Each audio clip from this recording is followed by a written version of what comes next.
Alors, on reprend, Bezrat Hashem, on reprend à Névé. Alors, Névé, c'est le site, en général, on traduit comme étant une demeure, une résidence.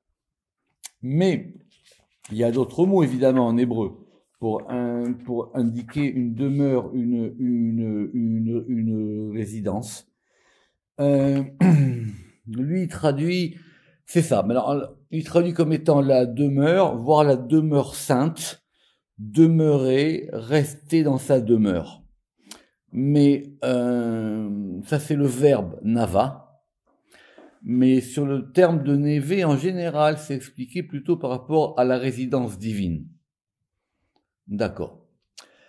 Alors, Nikra névé, mipne sheu beit, ou névé à Tiferet. Vous avez vu que même lui, il était obligé d'employer deux mots, parce que c'est la maison,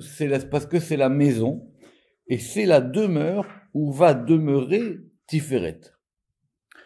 Sur la racine, non, il n'y a rien. C'est faire demeurer, élever une demeure. On a vu par exemple dans la Shira, Ze Eli Ve'an Ve'u. Il est mon Dieu, ceci est mon Dieu. C'est marqué que dans Rashi là-bas, on l'a désigné du doigt, on l'a vu comme ça avec le doigt. Ve'an Ve'u, et je lui élèverai une demeure. Là-bas, le Zohar, il dit aussi que ça peut vouloir dire aussi, je le célébrerai, je l'exalterai. Il y a deux manières d'expliquer ça. Donc, c'est une demeure pour Tiferet. Et c'est comme ça que c'est expliqué, que Rabbi Shimon, il a expliqué dans Parashat Acharemot. Mais du coup, on va voir deux très très beaux versets. Le premier verset, c'est dans Jérémie 25, 30. Et c'est des versets qu'il faut vraiment connaître, que ce sont des très très beaux versets des prophètes. Jérémie 25, 30. Ve'ata. Et c'est Dieu qui parle au prophète Jérémie et lui dit, Ve'ata, tina ve'alehem. Et toi maintenant, prophétise pour eux. Shuraki, il dit, tu seras inspiré. Alehem, ça veut dire prophétise pour eux. Je sais pas pourquoi Shuraki a dit tu seras inspiré contre eux. Et kol adevarim haele, toutes ces choses. Ve'amarta alehem, et tu leur diras. Et c'est un verset très connu. Hashem yudke vavke mimarom yishag. Depuis le haut, il rugira. Je ne sais pas pourquoi ici, dans la traduction, il a dit que Hachem, il rugit du haut de l'empyrée. Je ne sais pas ce que ça veut dire, je ne sais pas qu'est-ce qu'il a voulu ramener ici. Ou mi-me'on kocho, et mi-me'on, depuis le fond kocho de sa sainteté. Comme quoi, toutes les traductions, elles sont compliquées. Lui, il dit ici, Shuraki, du logis de son sanctuaire. Donc, c'est Dieu qui se plaint, parce qu'il porte le deuil de la destruction du temple. Ou mimeon kocho, yiten kolo, il donnera sa voix, il portera sa voix. Il fait entendre sa voix, il dit Caïn. Sha'og yishag. Alors, Sha'og Yishag, vous savez que c'est le lion, d'accord? C'est le cri du lion, donc ça veut dire il rugit. Donc littéralement, rugir, il rugira. Al Naveu, il rugira. Alors, Al Naveu, Al, des fois, ça veut dire contre. Donc, il rugira, ici c'est traduit dans Shuraki, il rugira contre, et lui il a traduit Naveu contre son oasis. D'accord? Et Caïn, il a traduit, il rugira contre sa résidence. Et ici c'est traduit, il rugira contre le lieu de sa résidence. Edad. Alors, Edad, Rashi, il ramène que c'est une exclamation. Il dit que c'est oi. Il dit que c'est le bruit que font les ouvriers quand c'est dur pour eux, alors ils essaient de s'encourager. Shuraki l'a traduit par Oura. D'accord? Et Caïn, il a traduit, il entonnera Edad. d'accord? Lui, ici, dans la traduction que j'ai, il a même pas traduit. Kedorchim Ya'ane, comme les fouleurs du pressoir, vous savez, les gens qui vont presser le raisin avec les pieds, donc ils sont obligés de faire des efforts, donc ils vont pousser des cris. Kedorchim Ya'ane, lui, il a dit comme les foulons. Ya'ane, il répondra. El kol yoshve haaretz, contre tous les habitants de la terre. Ça veut dire, il y a une colère divine que le fait que le temple, il a été détruit. C'est un très très beau verset, franchement très très très très beau verset qu'il faut bien connaître et en tout cas lire et avec les commentateurs. En tout cas là-bas, que quand il dit, alors quand il dit littéralement Shaog Yishag, et encore une fois, Shaog là-bas c'est écrit sans vav, pas pourquoi ici il a mis avec un vav. Non c'est faux. Shaog Yishag, Shaog Yishag al Naveu, ça veut dire rugir, il rugira al sur sa demeure. Il a expliqué là-bas que c'était Naveu, que c'était la demeure de Tiferet, que c'était le lieu de résidence. Vechen Nomar, et on va voir maintenant un deuxième verset qui est aussi très très très beau, qui est un verset qui est dans Isaïe 33, 20. Ah, ça, ce sont des versets magnifiques. Et ça, du coup, c'est tout à fait un autre contexte. Isaïe 33, 20. Chazé Tzion, Kiryat Moadenu. Alors ça, du coup, c'est un verset de consolation. Chazé, tout le monde sait, ça veut dire, chazé, ça veut dire, c'est le fait de voir, mais c'est par une vision, d'accord? Ça, c'est l'histoire de Chosé, ça, on l'a déjà vu plusieurs fois. Chazé Tzion, donc tu verras Tzion, Kiryat Moadenu. Kiryat, on l'avait déjà vu. Kiryat, c'est comme une grande ville, c'est une cité. La cité de nos fêtes. Shuraki l'a traduit évidemment que Moed était le lieu de rendez-vous, donc c'était la cité la cité de notre rendez-vous. Cain a traduit la cité de nos fêtes. Et Necha et tes yeux, Tirhena Yerushalayim, et tes yeux, ils verront Jérusalem. Nave Sha'anan, c'est ça, c'est très très belle expression. Alors, Nave Sha'anan, c'est pas facile à expliquer. C'est comme une résidence de paix, de paisibilité. C'est un très très beau mot, c'est très très très beau mot, ce Sha'anan, à tel point qu'en hébreu moderne, c'est devenu même un prénom de garçon. Il y a des garçons qui s'appellent Sha'anan. C'est très très joli, ça vient de ce passouk-là. Donc Jérusalem deviendra une résidence de paisibilité. Et écoutez la suite, un très très beau verset. Oel, c'est une tente. Bal Yitz'an, une tente, Ken il traduit une tente qui ne sera pas démontée. Shuraki, comme il avait traduit Névé par oasis, il a traduit un oasis de sérénité. Il a traduit une tente qui ne migrera jamais. C'est pas faux. C'est-à-dire, alors, l'idée est claire. C'est-à-dire, c'est une tente qui peut plus bouger. Quand le troisième temple, il sera construit, Bezrat Hashem, il bougera plus pour jamais. Alors, Oel, alors, il y a marqué Nave Sha'anan, Oel Bal Yitz'an, Bal Yis'a Yetidotav. Alors, ça veut dire, alors, les Yetidot, on l'a vu dans Parashat Teruma, ce sont les piquets. Ce sont les piquets avec lesquels, vous savez, c'est comme dans une tente, ce sont les éléments qu'on met en bas pour pouvoir faire que la tente, elle bouge pas. Alors, Bal Yis'a Yetidotav, ça veut dire que les piquets, ils ne voyageront pas. Ici, il a traduit dont les chevilles ne bougeront jamais. C'est vrai que on dit aussi une cheville quand on fait du bricolage. Alors, Yetidotav, Bal Yis'a Yetidotav de la Netzach. Donc, les piquets ne bougeront jamais pour l'éternité. Vechol Chavalav, et tous ces cordages, Bal Yenateku, ils ne pourront jamais se rompre. Ils ne pourront jamais être défaits. Alors vous regarderez là-bas dans Rashi, il explique que Rashi il dit que ce sont plutôt des pieux. D'accord, ce sont plutôt des pieux, c'est-à-dire ce sont des endroits qu'on peut pas arracher. En tout cas, c'est un très très beau verset de Isaïe, ça veut dire qu'à la fin des temps, Jérusalem, ça sera Mais j'aime bien cette expression de Shuraki, un oasis de sérénité. D'accord. Simplement que dans oasis, on a la notion d'eau, alors que dans Neve, on l'a pas. D'accord. Donc c'est expliqué là-bas aussi que dans Vechen Nomar Yerushalayim Neve Sha'anan, et que là-bas aussi, ça sera effectivement un lieu de paisibilité.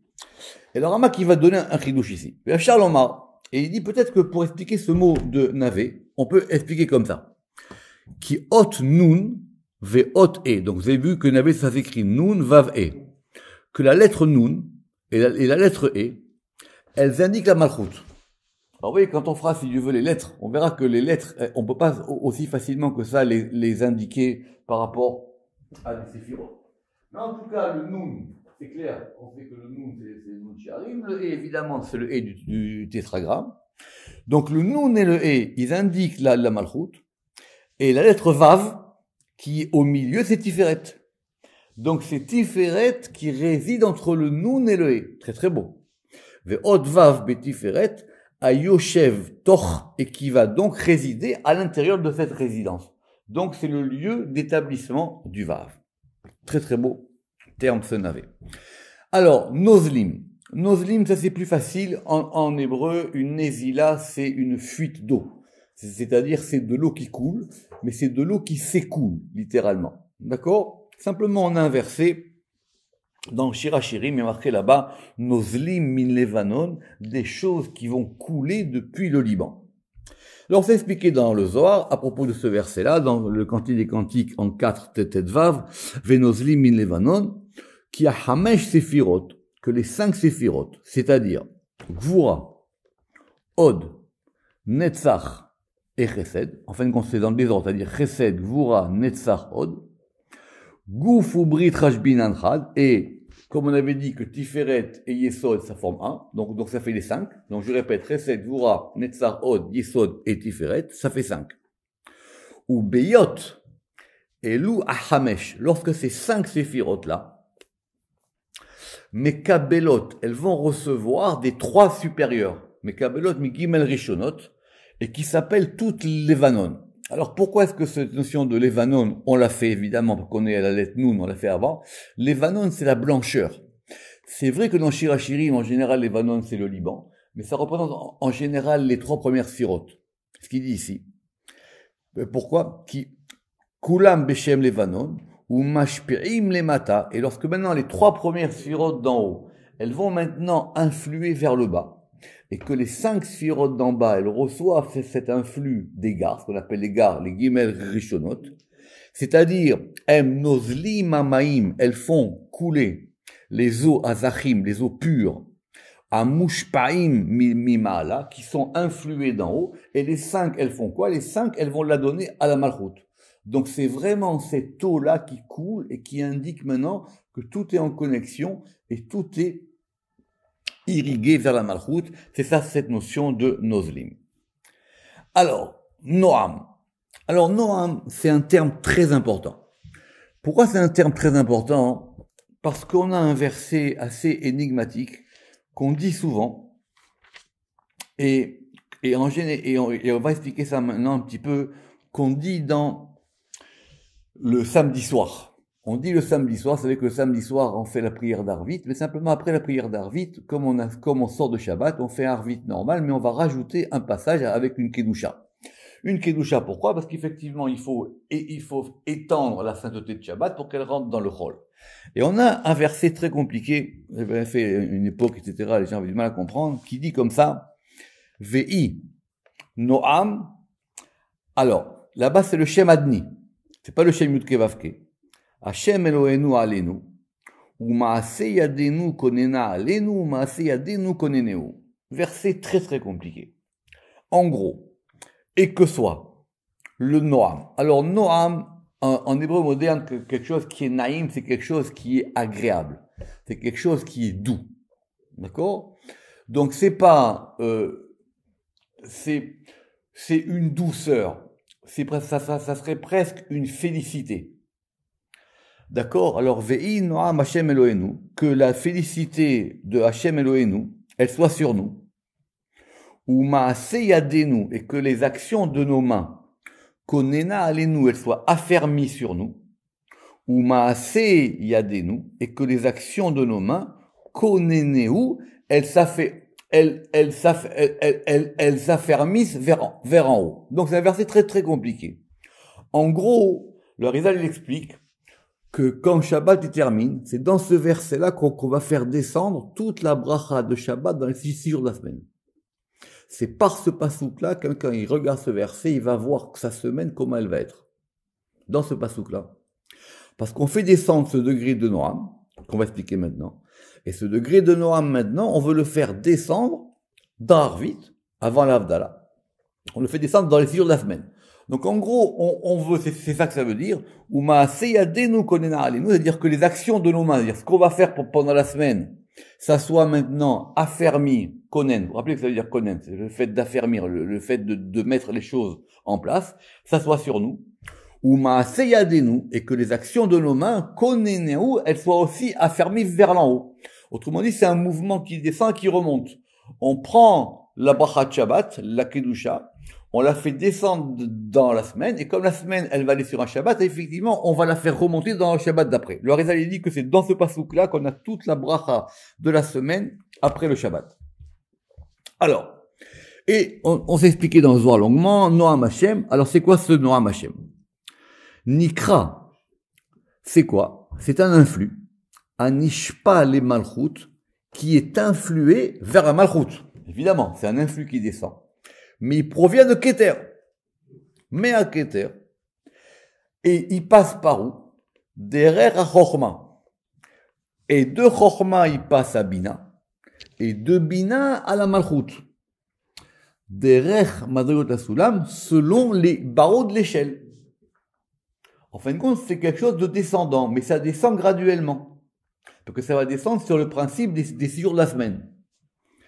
Et c'est comme ça que c'est expliqué dans le Zohar, dans Parashat Beshalach. Venoda. Maintenant, on sait que cette notion de Ne'imut, quand on dit que c'est Naïm, Noaim, c'est une notion qui provient de Bina.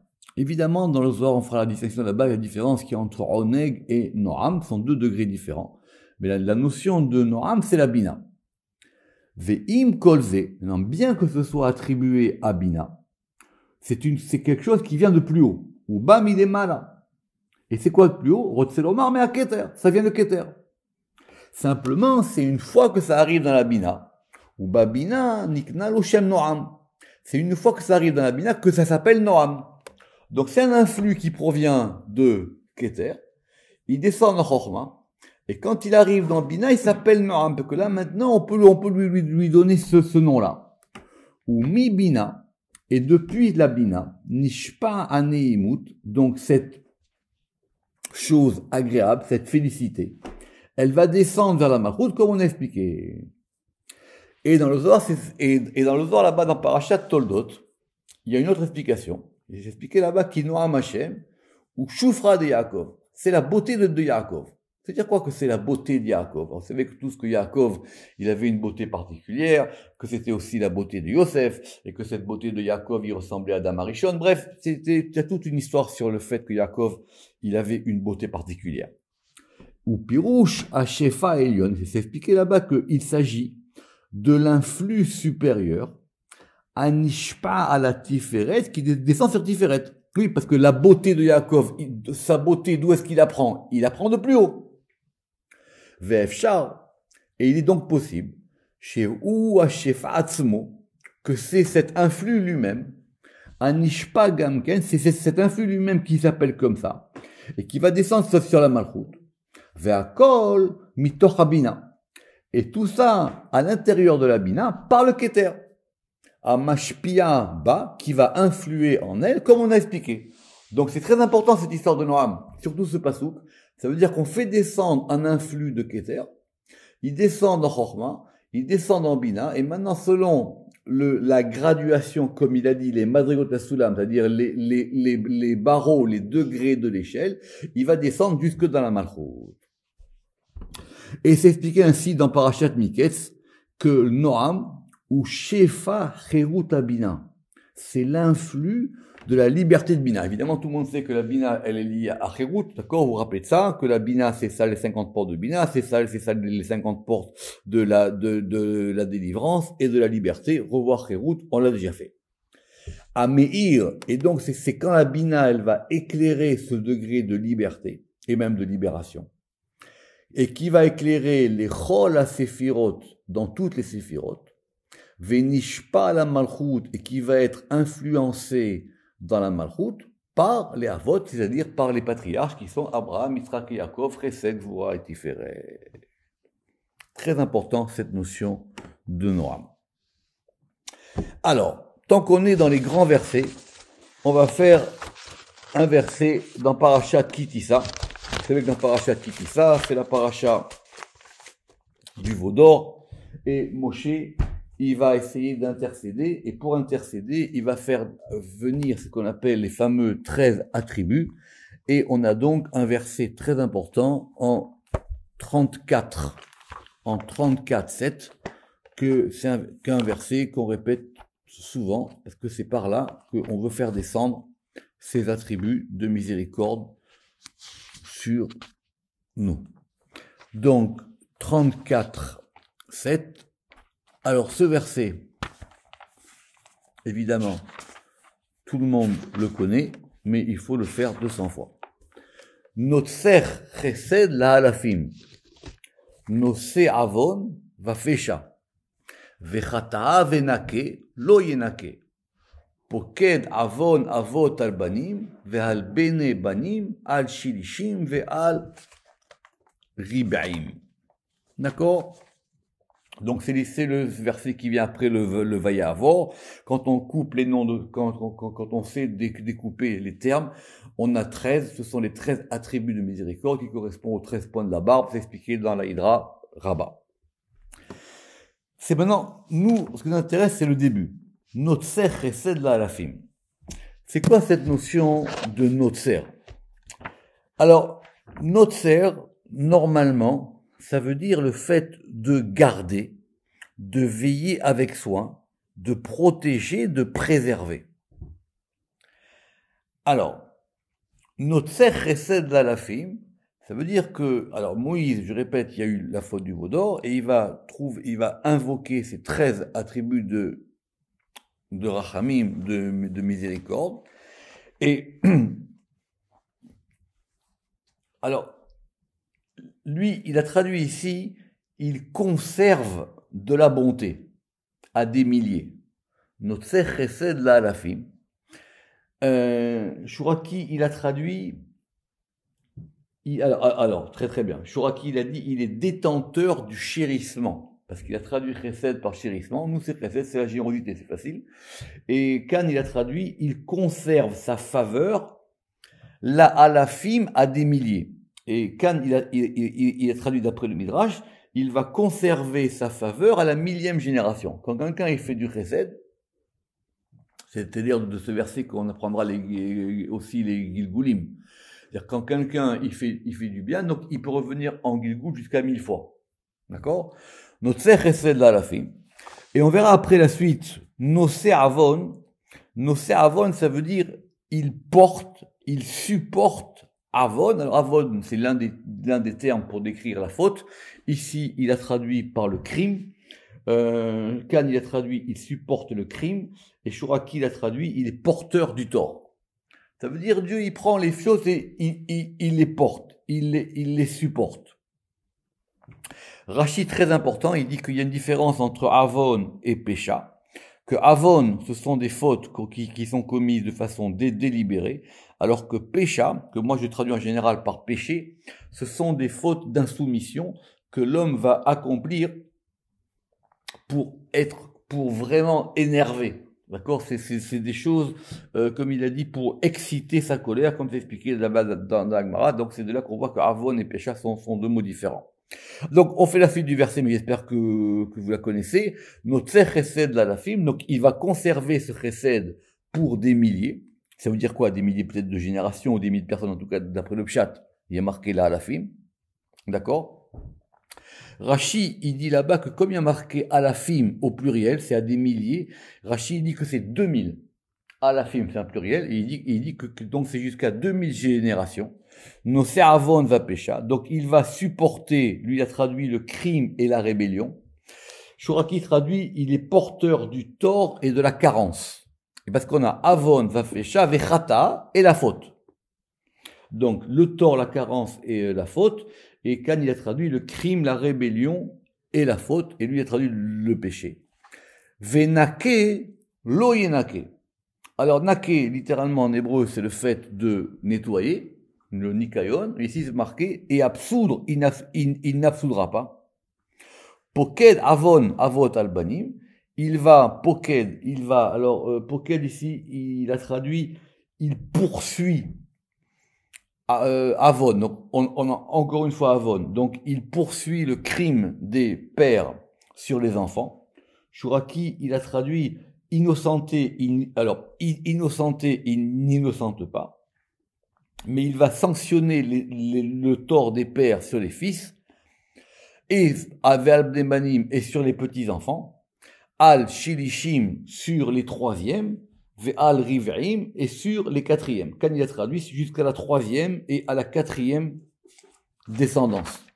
De là-bas, le Harizal, il a appris que quand quelqu'un, il fait des bêtises, il revient en Gilgoul. S'il fait des bêtises, il revient 3 fois, 4 fois maximum. Après, c'est fini, il revient plus en Gilgoul, et que quand quelqu'un, à chaque Gilgoul, il fait des bonnes choses, il peut revenir jusqu'à 1000 fois. C'est de ce passouk-là qu'on apprend. Donc, notre Chesed, là, la film, c'est, Rabbi Moshe, il a expliqué que c'était lié à Tiferet.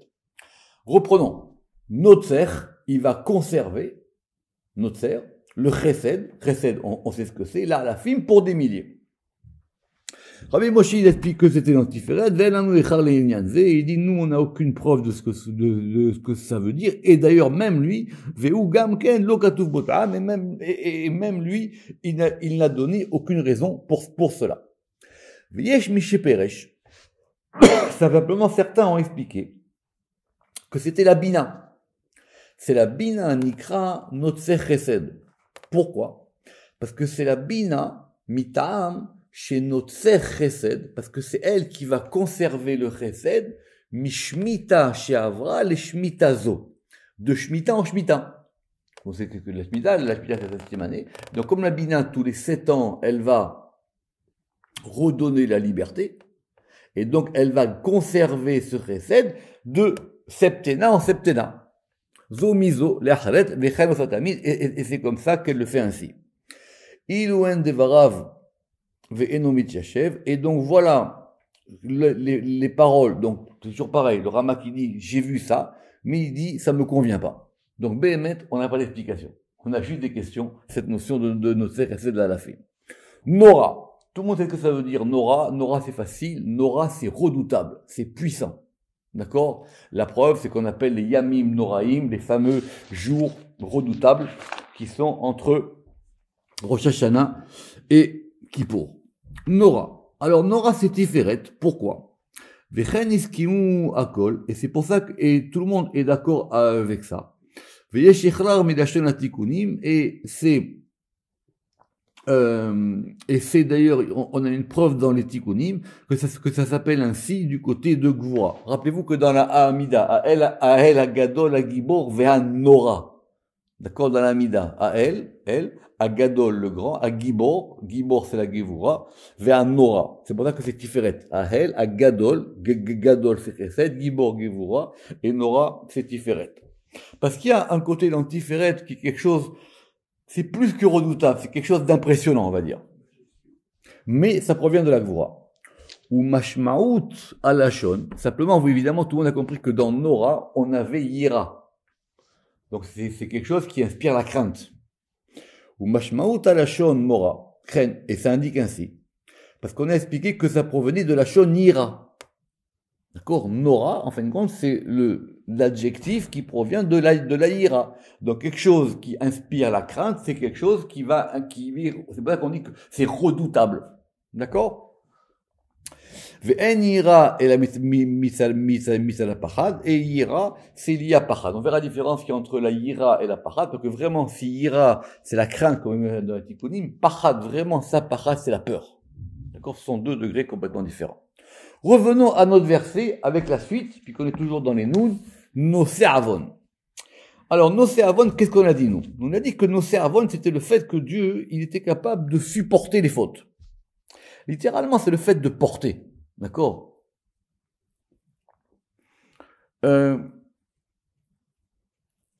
C'est ça. C'est le fait de porter, voire même de supporter.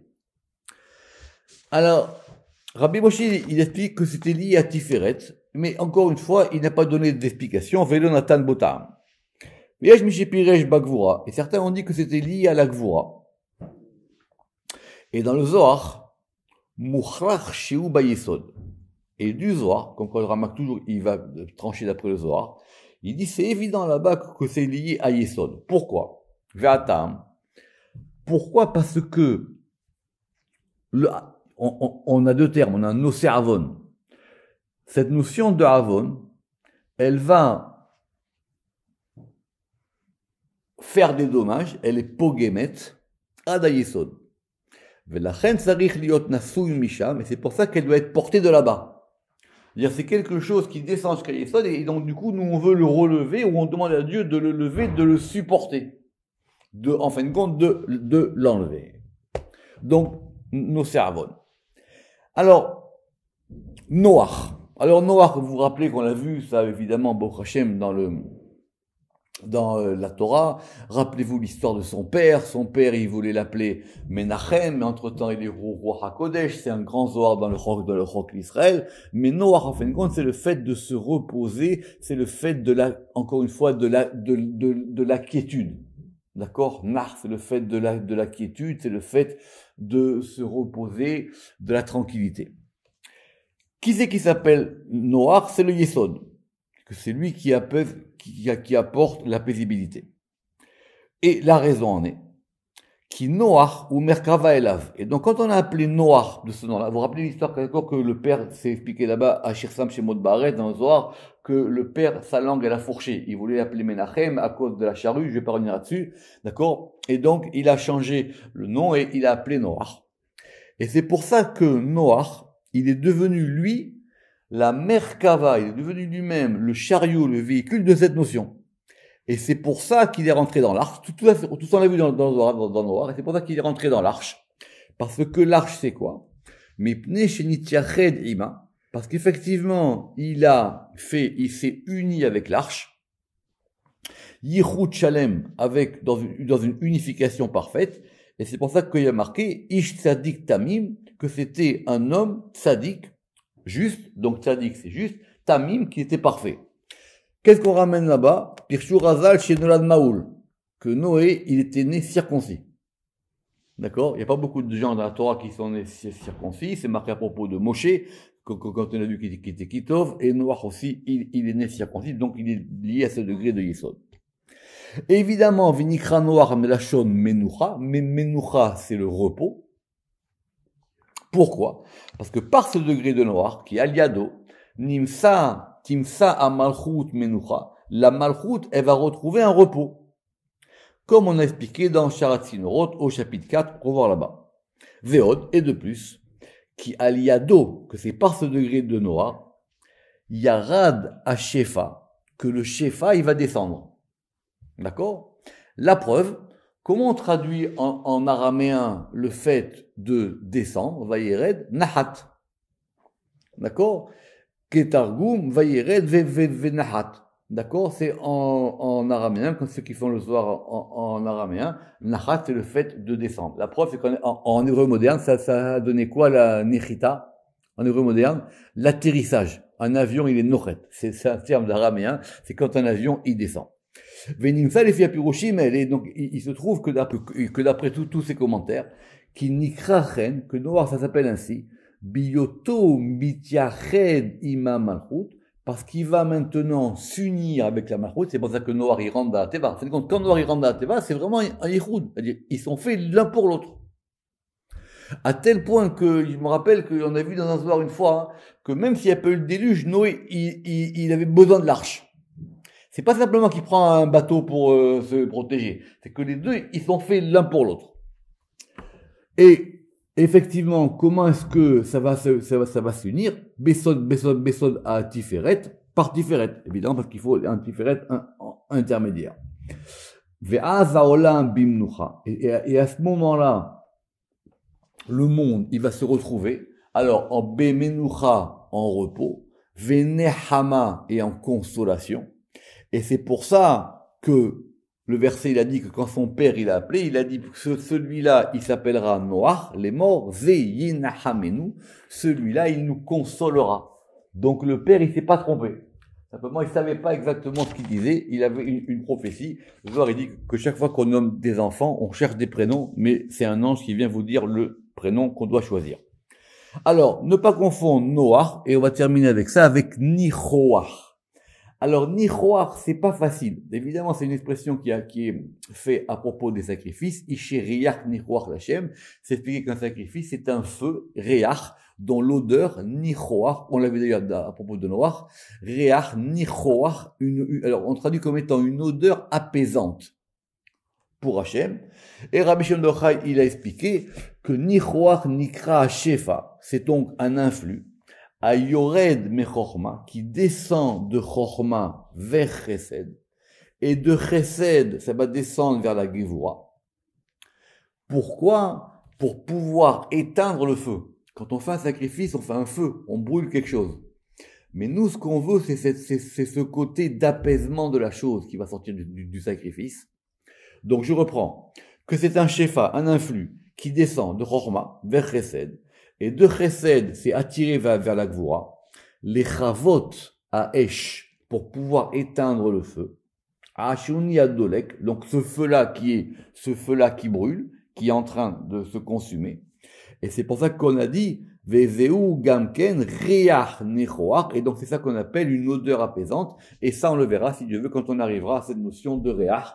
Baruch Adonai Le'olam, Amen ve Amen.